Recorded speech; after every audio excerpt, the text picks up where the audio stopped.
If needlework is your passion, whether you're stitching by hand, machine, or mixing it all up, you're going to want to hear about the Mr. X Stitch Contemporary Needlework Prize 2025. This prize celebrates the best in modern stitch, and it's open to creatives from all around the world, whether you're a student or an emerging artist or a seasoned professional. And the best part, you don't have to send your work anywhere. Just upload high-resolution images to a private folder we will send you after you enter. You can enter more than one category, for instance, hand embroidery and 3D textiles. Just grab an entry for each one. And if you've got a student ID, you can get 50% off the entry price as well.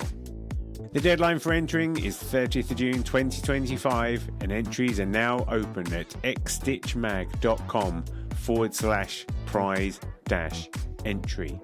Thanks to our brilliant sponsors, Bookmarked Hub by Search Press and David and Charles, and the legends at Lowry Workstands. If you've got the stitch bug, this is your time. Show us what you've got. Enter the prize now. Visit xstitchmag.com/prize-entry to get your ticket today.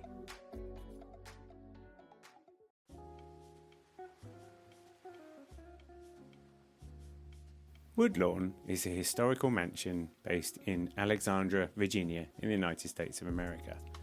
It is the home to America's longest running needlework competition, this year entering its 61st year.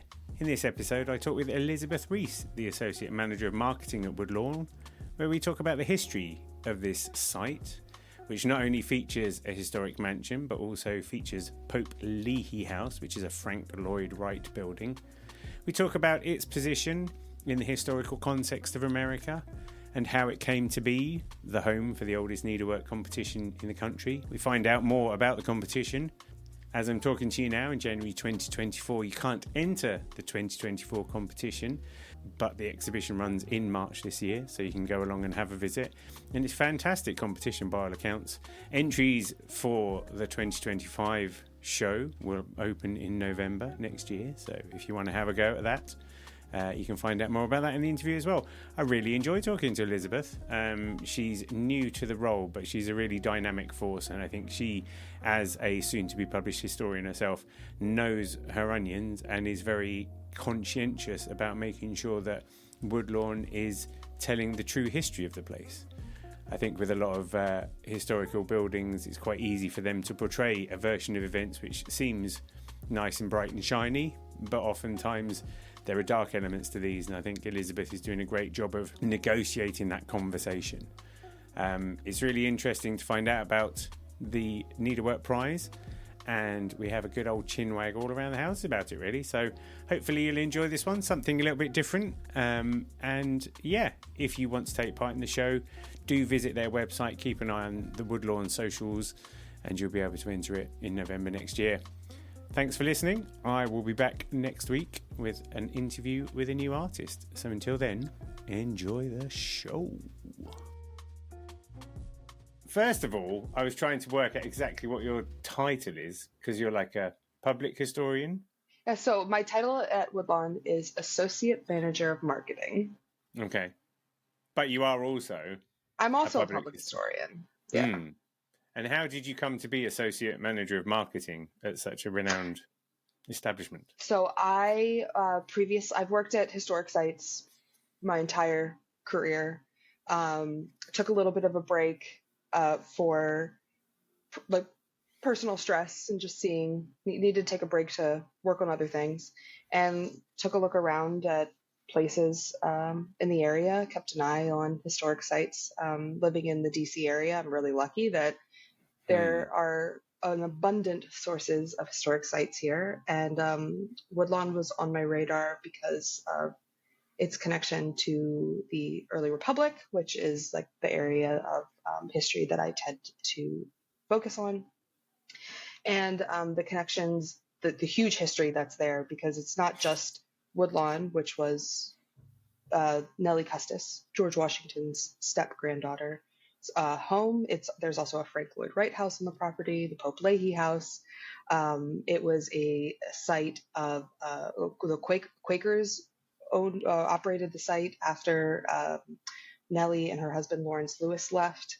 It's truly when I describe it to people, Woodlawn and Pope Leighey House is like the story of America compressed into like one historic site. It is all encompassing of the history of this country in every aspect.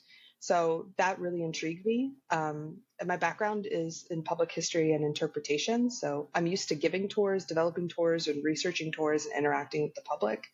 So I know what kind of questions the public asks and like what they kind of look for and expect when they come to a historic site. And like, well, those skills really transfer into marketing and kind of helping Woodlawn get on the map, because we're, like I mentioned, we're like in a super rich area of historic sites, so it's kind of easy for a place to kind of fall through the cracks when it's like, well, I've got all these historic places to visit, why should I visit yours? So I think having someone who has a little bit of a background and knowing why visitors, like interacting with visitors when they come to places, helps. And I think that was kind of what pulled me is to this position. And so far I've been loving it.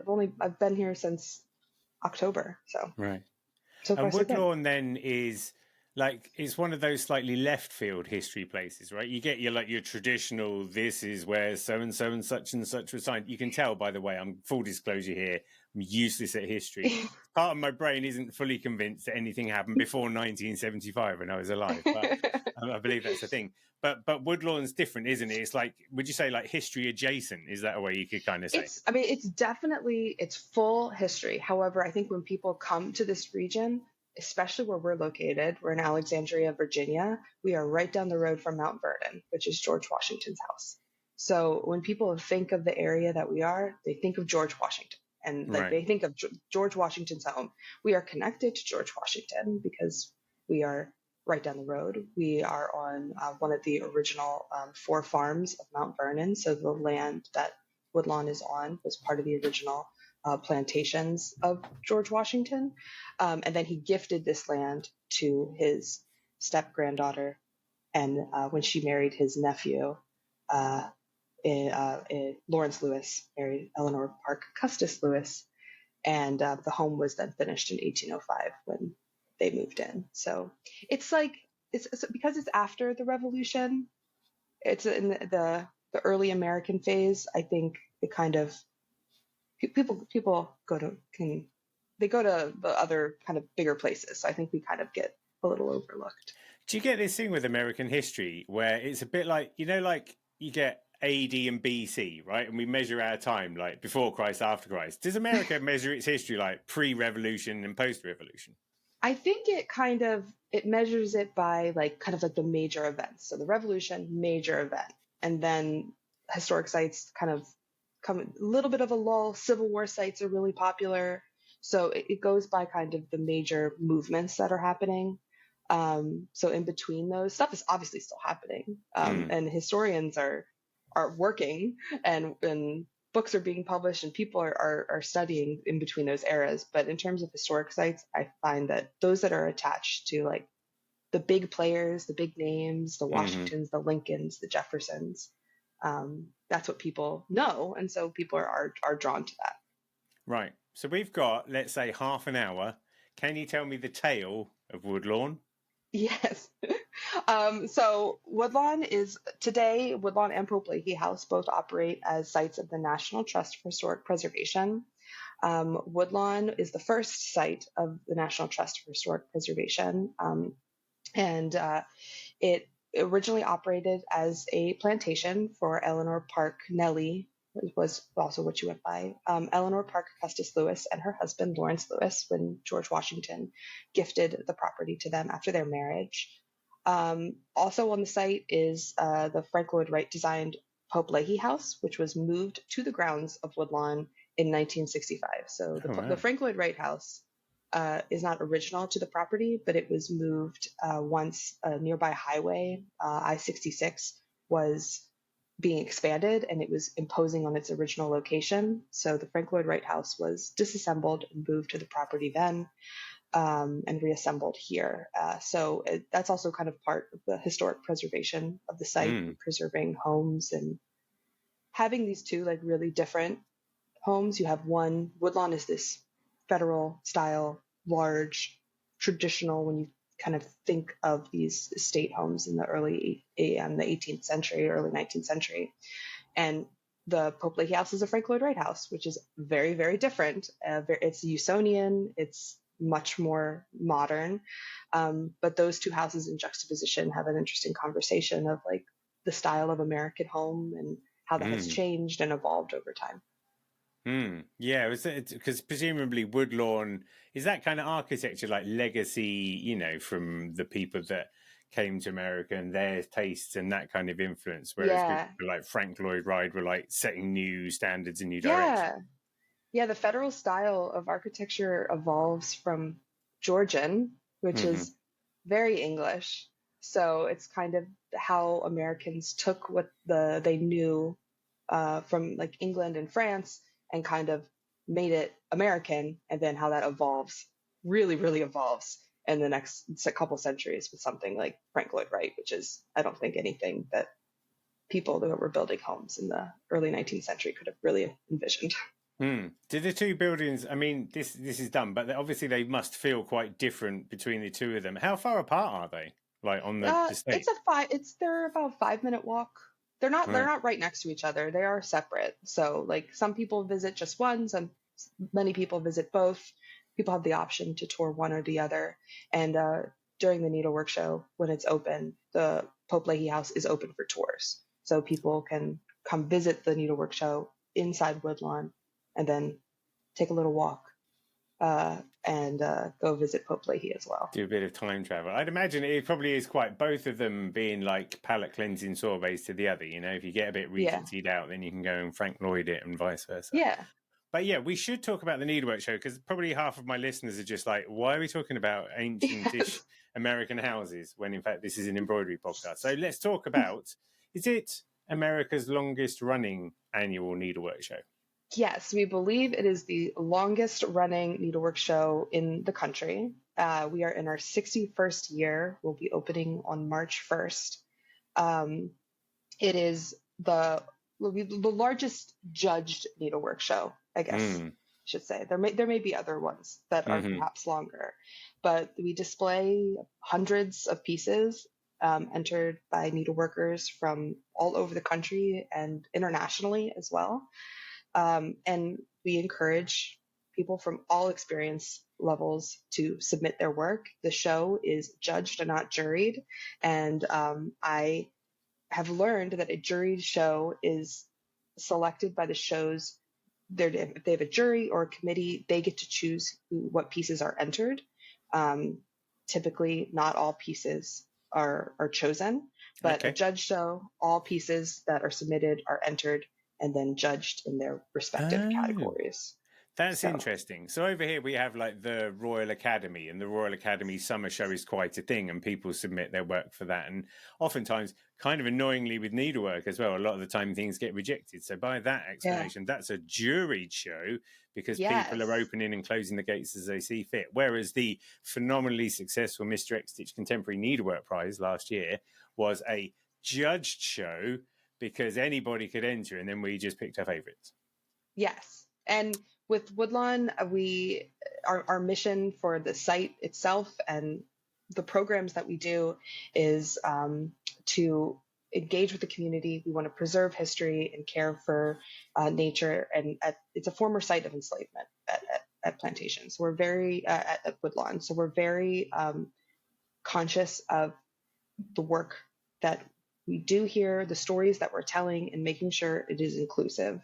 We're in the process of also rethinking our tours and our programs to include a more integrated history of the site and of telling the stories of everyone who lived and worked here. We have new tours and exhibits launching in the spring, and with the extension of the Needlework Show, like I learned needlework from my grandmother. I do not consider myself an expert. I would be very intimidated in entering a show, and the fact that it's for all levels and abilities is opening the doors to more people to be inspired by this craft and hopefully participate and have more people learn about what a joy it is to needlework. We're talking in January 2024 now. the entries for this year's competition are kind of the entry windows closed, right? Yes. So the entry window to mail in submissions closed on January 15th. For people who are a little bit more local to us in the DC area, the entry window is going to be until the 28th because if you have the opportunity to come and physically drop off your pieces here at Woodlawn. But for those who are a little bit farther away and need to mail them in, the entry window closed on January 15th. So for people who are already maybe listening and thinking about 2025, we generally open up registration in the fall before the show. So, I mean, the fall of 2024 will be here before we know it. And I mean, I would offer to fly people's work over using the Mr. X Stitch private jet, but A, that doesn't actually exist, and B, it doesn't exist. But that's good to know. Is the show particularly themed, the competition? We do have a theme, but people are not, they don't need to stick to it. Right. So last year's theme was craft is comfort, joy in needlework. And this year's theme is needlework in everyday life. It's kind of a suggestion, and it's a way for us to sort of like theme exhibits and programs around that. But pieces don't need to be themed to the whatever the current theme of the show is.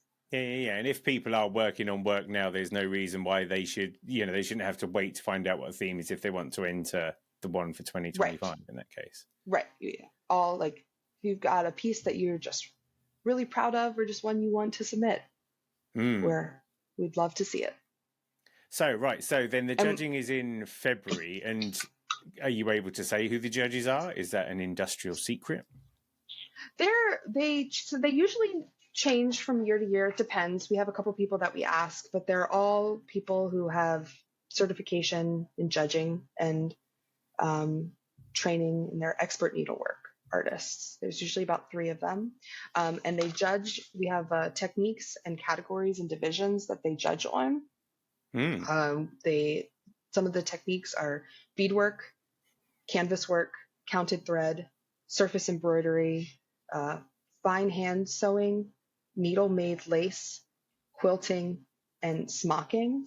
Because the show does define needlework. You're going to have to edit this out. That's all right. Did you know that fine hand... Go on. Oh, go ahead. You go on.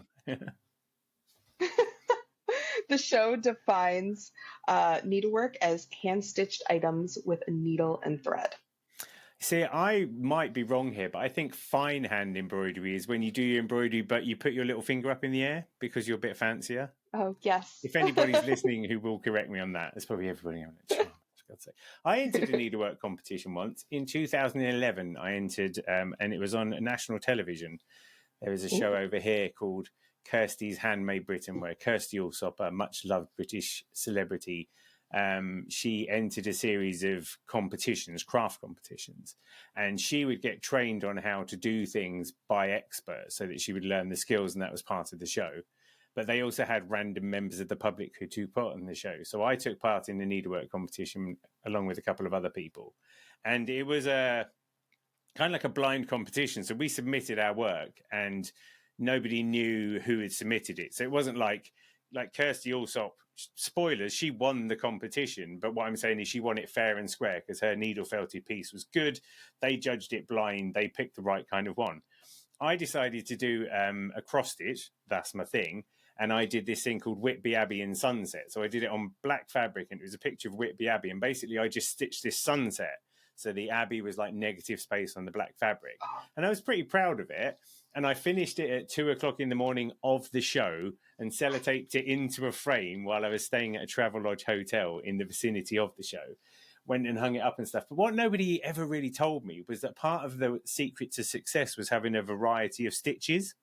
So even though my pattern looked amazing, it completely tanked because it was just cross-stitch and hastily done cross-stitch and all of that sort of thing at the time.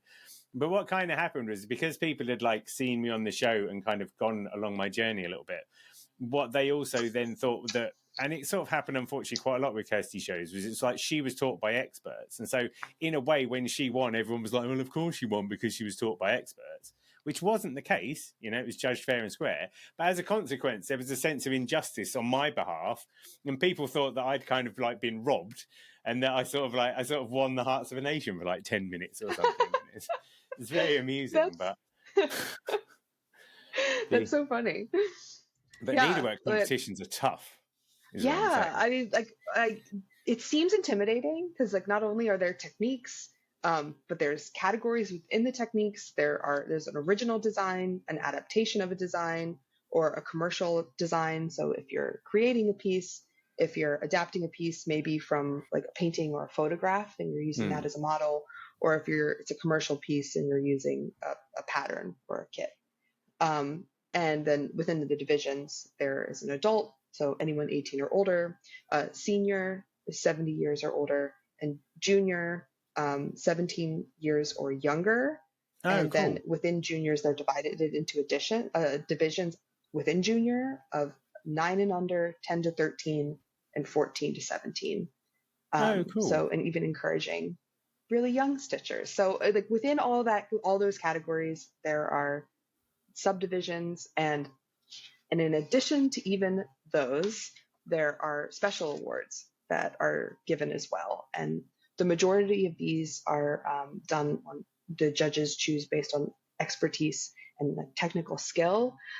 So there's a best in show, there's outstanding children's workshop entry, outstanding work by a junior, outstanding original design, outstanding adapted design, outstanding miniature, outstanding senior entry, and the Judge's Choice Award, which each judge chooses.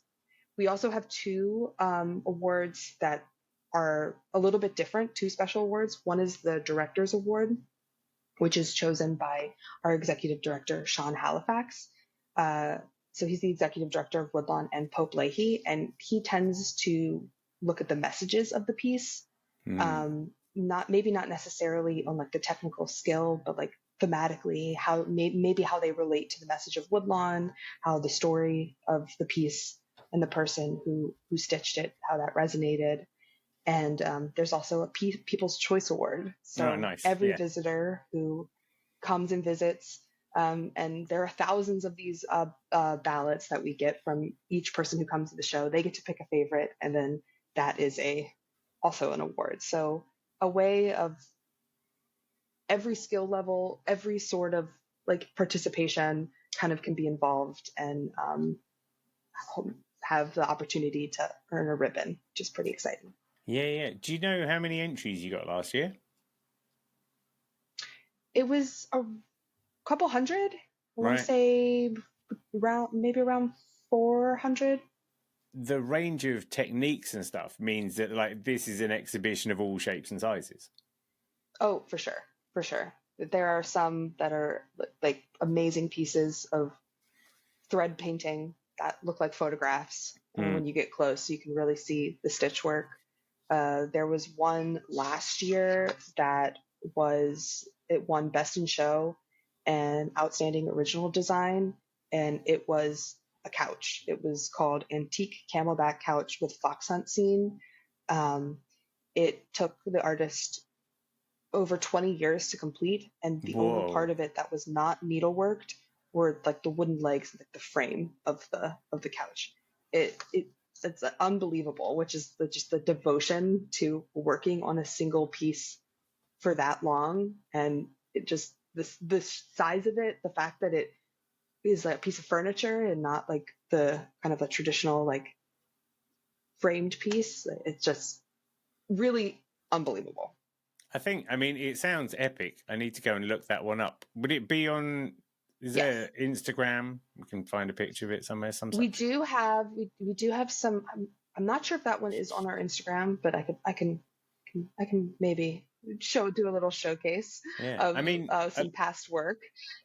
A lot of needleworkers, quite frankly, would attest to the fact that it's one like many people have got works in progress that would be 20 years old. Spending 20 years on a piece of work is not unfamiliar, but finishing the piece of work after 20 years, that is indeed worth a prize in and of itself, let alone, exhibiting it. That's amazing.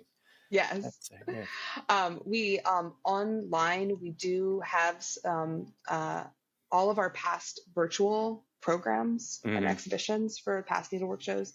That is online. We also do have some virtual programming for this year as well. I saw Um, that. You've got Ru- Ruth Tabernacle. yes, yes, we do. Yes, we do. So she is doing a virtual program on March 23rd at 4 p.m. Eastern Standard Time. It is open to the public, and she is discussing What Linens Know, which is an exhibit that we are also having at the Woodlawn Needlework Show this year, which is exploring some unconventional concepts of artistic medium and including the using reused dried tea bags to make kind of everyday items, which is just it's just so amazing. Like it's the coolest thing to incorporate needlework into stuff, which encapsulates this year's theme of Yeah, needlework yeah, no, I really in like that. And everyday the life. thing is at the back of my brain, I've been trying to think. There's a few artists who've sprung to mind when you talk about the domestic. Like I can think of a few artists who've done great things in terms of just elevating. You know, there's a lady called Jennifer Bow, and back in the day, she did things that were almost like it was a mashup between religious iconography and almost like retro cookbooks or something, you know, just like bringing these things together and making high priestesses out of like domestic That's situations so and stuff. cool. There's quite a few people, and there's somebody else, and it's annoying me because her name's escaping me, but she's nearly finished doing a tumbler filled with whiskey, and it's just embroidered, but her ability to do transparent glass and reflection and all of those sorts of things is unparalleled, and it's driving me mad that I can't think of her name. But it's like I just kind of want to go, yeah, just drive down to DC and put that in. You're guaranteed to get somewhere. I'm not sure what the message is. It might be that, you know, it's a hard not life or something, but That's amazing. I'm so astounded by the art that these artists create. Like it's just things I just can't even like comprehend. Made with a needle and thread is just amazing. yeah, I mean, we had the Mr. X Stitch Contemporary Needlework Prize last year, and that was an epic thing to kind of um, judge. And then I was also one of the judges for the Hand and Lock Embroidery Prize this year as well. And equally so, I think what was great is you see all this work, and after to a certain point, particularly with the Hand and Lock Prize, because it's almost like there isn't a barrier to entry there, but what you can do is you can go, all of this work is like really well stitched in the first place. So then for me, it was really like a bit like you were saying with your director's choice. It's like going, which are the pieces that really knock my socks off? You know, which are the ones that really wow me? Because you can, it disenfranchises the effort that people put in. But like in the Hand and Lock Prize in particular, everything was excellent. All of the work was finished, you know, particularly well. So then you're like, what is the thing that's making the difference? And it's that thing that like really punches you in the stomach because Right. somebody did a thing and it was just, you know, there was one dress and every single symbol on the dress related to a tragedy. And it was just like when you get the storyline to go along with it, do you know what I mean? Suddenly it's like a real gut punch, and you're like, that's what makes the difference. That's the almost the brutality of the art or the beauty of the art, you know, however it Yeah. goes. And we do ask for a statement when people submit pieces, so we can learn a little bit more about the piece and what inspired the artist to make the piece. And a lot of the times we hear about how these pieces helped people work through grief or trauma or celebrations. Like I think there's so much to be said about like the expression of human existence that is then recorded through needlework. And Mm, last year was the 60th anniversary of the show, and there mm, was like a participation board. And so we asked people to like leave their memories and their thoughts of um, their past experiences with the show, kind of suggestions, things like that. And we got so many messages. I was reading through some of them this morning, and like it's just seeing how needlework has impacted people's lives, the connections that it has made with members of their family. So many were like, I wish my grandmother could have been here to see this. I wish my mother could have been here to see this. Needlework helped me get through the pandemic. Like that was a very common thing that we have heard in the past couple of years, and people picking it back up again. Someone said, like, visiting this needlework show inspired me to cross stitch again. I haven't picked up a needle and thread in 20 years. And so just being around art and being inspired by art, I think, is a huge impact on like the human soul, and seeing that happen in real time at the Needlework Show for people who enter and people who just visit is just an amazing thing that happens. I always like as well, you get the contrast, particularly, you know, when you're talking about things like home and domesticity and the things that we take for granted. I'm always fascinated when people then choose to immortalize those things, because it means they have value. You know, needlework can't be done in an instant. So if you're going to spend a lot of time making a thing, that thing has some value. And what you find a lot, particularly with needlework, I'd say over and above some other medium, is that when people do immortalize their favorite Kenwood mixer, for sake of example, you know, it makes you think about that mixer. It makes you think about it more, because we understand that needlework takes the time that it does. And it's probably one of the more accessible art forms, which is a whole another subject of why, you know, it isn't taken seriously as an art. But because people see how it can be done, if someone is then, you know, even just painting a portrait of like their nan or something, you know, or just a random person on the street, you know, there's got to be value there. It's a really good one for like stopping and smelling the roses, I guess. Right. Totally. One of the comments that I was reading over was someone saying how like struck they were to be reminded that this is a form of storytelling. And I was like, that's this, having those realizations in something, in visiting a show, visiting a needlework show and seeing people's work is just something that really speaks emotionally to me and is really exciting to see play out. What can you tell me about the history of the Needlework Show? I can tell you a lot about the history of the Needlework Show. The Needlework Show, the Needlework Show started 61 years ago. It was established by the founders, Adelaide Bolte and Emmy Pinky Matheson, are the names of the two founders. They were very interested in needlework. They were interested in historic preservation. And so Woodlawn was a combination of these two things. Nellie Custis Lewis herself was a needleworker. We have a lot of her pieces in our collection. She learned needlework from her grandmother, who was Martha Washington, who we also have some pieces of hers in our collection as well. So they formed Nellie's Needlers, which is a volunteer group organization that helps to support Woodlawn and the Needlework Show. So the Nellie's Needlers are going to be celebrating their 50 years of anniversary in 2025. And they would love to mark this significant anniversary by having submissions from all 50 states in the United States and 50 countries from around the world in the show next year. So in 2025, that's the big goal for next year's show. The show is the largest fundraiser for Woodlawn. And I think it's endured because it's just created a long-lasting community of people who share common interest. It honors the site's mission with engaging our community and contributing to community repair. As I mentioned about the notes I was reading from visitors last year about how this is a generational thing for a lot of people. And I think the show is a physical example of that.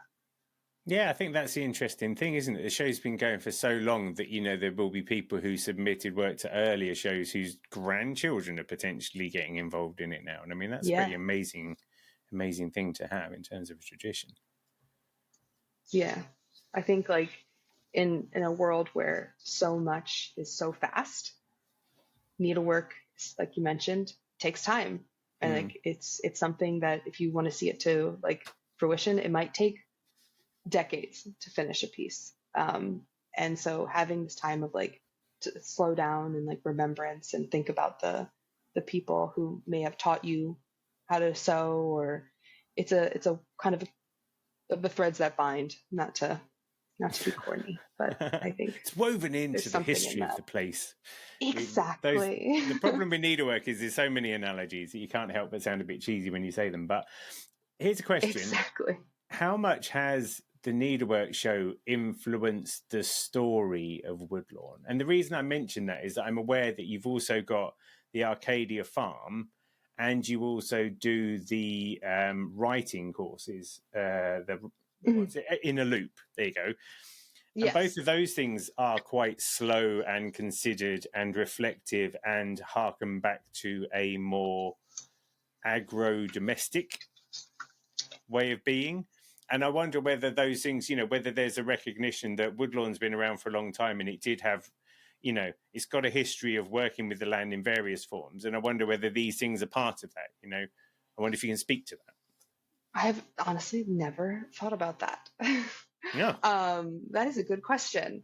All the programs that we have here are hoping to honor the mission and tell the full story of the site. That is the ultimate goal, is to have things that are inclusive. I think specifically with the Needlework Show, it is bringing to light a lot of history of women, and specific also enslaved women of Woodlawn. There was a piece that was an original cross-stitch design by one of the members of Nellie's Needlers. It's called Know Their Names, and it was the names of the enslaved women who lived and worked at Woodlawn. And we have that on display, in the house now as well. And I think kind of what I appreciate about the Needlework Show is how it helps tie in the stories of the history of Woodlawn, and to tell that fuller story, bring to light the work of historically women that has kind of gone unnoticed. Needlework, I think, is an example of that, where was something that had to be done. Clothes had to be mended. Things like you needed these items, and women were the ones doing it. And in American planter society here in Virginia in the 18th, early 19th century, it would a lot of times be enslaved women who were doing this work. And it's historically not recognized and not really seen. So I think opportunities for the show to kind of bring that to light is also helpful in contextualizing the history of the house as well. Was it that the short history of America, I did history A-level, and I'd like to shout out to my history teacher, because I was going to apply to do a history degree. And in the second year of my A-level, he took me into his office one day and went, "Jamie, are you sure you should do a history degree?" And I sort of went, "No, probably not." And I didn't do a history degree. And that was probably the most profound conversation I ever had in my life. But I'm very well aware that we get told what history is, don't we? Certain books are written at certain times, and before they're accepted as gospel. So I guess it's quite important to tell the real story of the United States of America, right? Not the marketed version of it. But then I wonder how difficult that is in the kind of context of you've got a building with such a strong history. I'm guessing it's a very delicate balance to reframe the history of that building. Yeah, I think what the benefits of physically visiting a site over reading a book, I think reading, if reading is all that you have to learn about what happened, that is incredibly important. But if you have the opportunity to visit a historic space and be in the space, interact with the space, and our guides and who work here are the term is interpreters. So you're interpreting this space to contextualize it for the visitors. It allows for conversation. It allows for thinking. It allows to have these discussions in the space where it happened. I think that's one of my favorite ways to interact with history with people. It's one of my favorite ways myself to learn about history, is being there physically. Gives a much you have emotional connection with the space. And then if you add an element of needlework where I do needlework, they did needlework. There's a something that is shared in common. That's an even deeper connection. So I would hope that people come to visit the show, and people will then stay and love to learn about Woodlawn and would come back and visit on tours. I think that would be just the ultimate success story of like being inspired by the work that is being done here. Yeah, yeah, and it feels like there's a real honouring of the traditions. I think that's what I was getting at with the thing about, the fact that you're also growing food on the land, and you're also encouraging Mhm. people to write stories. These are very old traditions, and sometimes you feel like the modern world has gone, no, you don't need to grow your own food. We can get it out of a machine. We can grow it in a lab or whatever. But I think we're all slowly starting to realise that things like taking the time to make things and taking the time to tell stories and taking the time to grow your own food, these are like intrinsic and ever more important crafts. And I think it's really Right. interesting that those are the ones that are coming out of that site. It feels like you're holding on to the right bits and kind of just, just keeping a hold of them as the world wavers around you. Yeah, I think it's important to reflect on history and learn from history. There's the saying of like those that do not learn it are doomed to repeat it, and I think having the opportunity to learn more by being at a site is just so powerful. Yeah, no, it's good. So the exhibition, the Needlework exhibition runs from when until when? So the show runs from the show runs from March 1st through March 31st. It is open every day except for Tuesdays. Mm-hmm. I mentioned before, Pope Leighey House is also going to be open for tours during this time, although the Needlework Show is not on display at Pope Leighey. People who are visiting the site for the Needlework Show will have the opportunity to tour, so you can see some needlework in a Frank Lloyd Wright house at the same time. We also have during this is the Nellie's Cafe, which is run by the Nellie's Needlers. It is the only time that a restaurant is going to be on site for guests during the year, and it is a very popular thing that happens during the Needlework Show. And there is more information on our website at woodlawnpopeleighey.org if people are interested. And if you have any more questions, you can email us and we will get right back to you.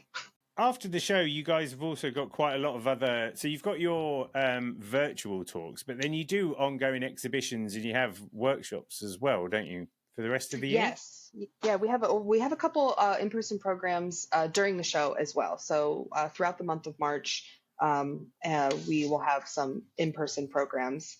One is with Youngmin Lee. She had a virtual program last year, which you can find on our website and our YouTube channel. It was so popular that we asked her to come in person, and she teaches how to construct a lotus leaf shaped sangbo that you can use in daily life, which is using Korean techniques, needlework techniques to create this.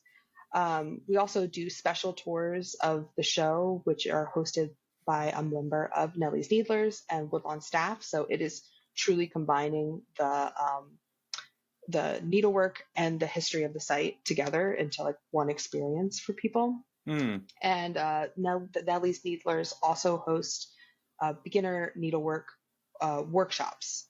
So there are 3 throughout the month of March. One is on counted cross stitch, one is on canvas work, and one is surface embroidery. And they host classes throughout the year, but these are the 3 that they'll be hosting during the Needlework Show to encourage beginners of all ages to learn how to needlework and be inspired. Amazing. I might be a bit biased, but I do think that the counted cross stitch is the sort of thing that can change a person's life. So I would encourage people to do that. And once they've done that, don't forget there's an excellent magazine called X Stitch that people can get if they want as well. That sounds good. Right now. So now I'm going to ask you 4 questions that are very important. And now I'm asking Elizabeth Reese, soon to be published historian, your choices that you make are not on behalf of the Woodlawn historical property. Okay. So if you don't mind, can you tell me what your favorite band is? My favorite band is The Clash. Ah, pretty badass. Why is that? I discovered them when I was 13, and Joe Strummer spoke to my 13-year-old soul. Amazing. Growing up in the suburbs of Washington, D.C. So I think hang on, what am I? 1, 2. I'm 2 degrees of separation from him because I know someone who's friends with his daughter, Jazz Domino Holly, who was a bit crafty for a while there. So you're like three so degrees cool. separation from him now. That's so cool. I got Done. to our local record store is a big like Clash guy, the owner, and he has a bunch of signed stuff, and he let me hold it. So I was like, this is pretty cool. Do you have a favorite song? My favorite song is Clamp Down, Mm-hmm. but there's really no bad Clash song. Love it, love it. Okay, favorite book? My favorite book is Burr by Gore Vidal. It is a historical fiction book about Aaron Burr, and it is just fantastic. I reread it all the time. Okay. Aaron Burr, is he another president? He was not, well, he was vice president. Right. He's mostly well known for killing Alexander Hamilton in a duel. So See, now this is embarrassing as well. I've only watched the first half of Hamilton, the movie. Probably am going to have to go and see it, like for real. I'm sorry to have see the spoiled whole the thing. ending for you. No, but that was less like in my head. I'm just like Aaron Burr, Aaron Burr, Aaron Burr. I know him, not to be confused with Bill Burr. Very different kind of setup with that guy there. That's good. Okay. Favorite. I think I know what the answer to this next question might be, but favorite film? My favorite film is Star Wars, and if I had to pick one, it would be the original. The original Star Wars. Let's talk a little bit about Star Wars. It means a lot to you, right? Word on the street is you've got a Star Wars tattoo. I do. I love Star Wars. Why do you love it so? What is it that really gets you about it? It is so different from my life. It is true, like my world is steeped in American history, and I think this is probably one of like the farthest things like visually like that you could go from it. And it is I like the escapism of it. And even though it's still like there's still elements that it's like, oh, there's history and there's politics and there's things like that, but I love it. I was trying to work out, I don't know enough about history or indeed Star Wars to see whether there are any parallels, but it would be quite funny. Maybe the Nellie's Cafe is something like the Mos Eisley Space Bar or something. You can see that's my knowledge has just ended there, really. Okay, that's good. And then finally, is there an interesting fact about Elizabeth Reese that not many people know? I feel like most people know a lot of things about me. I don't know. That was the one that I had the most trouble thinking of when I was looking. I don't know. You see, you say that, and we get that. I asked this question of a lot of people in a lot of circumstances, and they always go, "Oh, there isn't anything very interesting." And then they'll go, "I mean, I studied clown school in Paris for 4 years." I do have one. I have one. There you go. There you go. Go on. I trained for the Olympics for a year. There you go. God, it takes a bit of effort to get these out of people. Please and I decided. Expand. I decided no. I was a swimmer. Mm-hmm. I'm from near the area where Michael Phelps was from, so like growing up swimming is like, well, you got to do it. Mm-hmm. The hometown boy is the greatest Olympian ever, so you got to swim. And I was good at it, but I was like, I can't devote my life to this. I want to have friends, and I liked riding horses and playing with my dog more. So I was like, no, it's thanks. not like the most social thing, is it? Because presumably you just spend half of your time just not hearing anything other than your heartbeat or whatever. Yeah. I originally I agreed to it because I was like, oh, I can my mom's like, you have to do a sport. And I was like, okay, I'll swim because you don't sweat. Like you're in the water. Right. That was my reasoning behind it. And then it evolved into something I did until I was 18 years old. Really? Wow. What was your stroke? I was a freestyle and backstroker, but mostly freestyle. 200-meter freestyle was my race. Yeah. Is that like the sprint version, or is there a 100-meter freestyle? Is there 200 meters is shortest? There's 100-meter too. Right. Yeah, I did 100-meter as well, but 200 was like a good sweet spot. It's like just going gang. You must have been aerobically sound. Do you still swim? No, I should though. Even just casually, you can still just like pop down to the swimming pool, look like a nobody, and then just go and blow everybody out of the water with a couple of quick laps or something. I bet you could, couldn't you? I probably could. Like whenever we go to like a pool or the ocean, I'm like, I got this. Just throw something, fire something off a trebuchet. I'll go swim and get it back. Yeah, I'll go get it. Have you got any swimming tips? What do people do wrong about swimming? Keep kicking. That was something I was too focused on upper body. Like, you have to use both. You have to use your upper body and your legs independendly or together, sorry. But I think I would sometimes like forget I had legs, and I would just be like dragging myself. My coach is like, "What are you doing?" So use all your body to swim. Have you ever seen that? They call it total immersion swimming? That other way of doing it, where people kind of push their arms down and forwards into the water or something. Do you know what I'm talking about? We did stuff like that for like strength training, right? Like, but I never I've never seen like the competitions of people like. I never liked doing it. Like, we would have to sit on a kickboard, so like the buoyancy is like under the water, and you would have like weights on your hands, and you would have to scull through the water like the length of the pool, and it was awful. Yeah. But you get strong. Yeah, I was going to say, there's a guy who teaches swimming to my 4-year-old, and he's like very thin legs, but the top of his body's like, he's got the biggest chest you ever saw. And I'm pretty sure he's a butterfly guy, because I think that's what you have to be, don't you? Oh yeah. That was not my stroke. I couldn't do that. Yeah, and I'm very much, my swimming activities are mostly sitting in a children's pool, being jumped on by my children, and this is oversharing, but while one of them casually just twiddles my nipples under the water. That happens a lot. That is oversharing. Hey, Elizabeth, thanks for having a needle exchange with me. Thank you so much for having me. It was absolutely wonderful. It's the right answer. Thanks for joining me on another Needle Exchange. I hope you enjoyed the show. I'd love to hear from you, so feel free to email hello@needle.exchange, that's NEEDL.exchange, with any thoughts, comments or feedback. And if you want to keep up with all the news, sign up to the Needle Exchange mailing list at bit.ly/needleexchange. See you next time.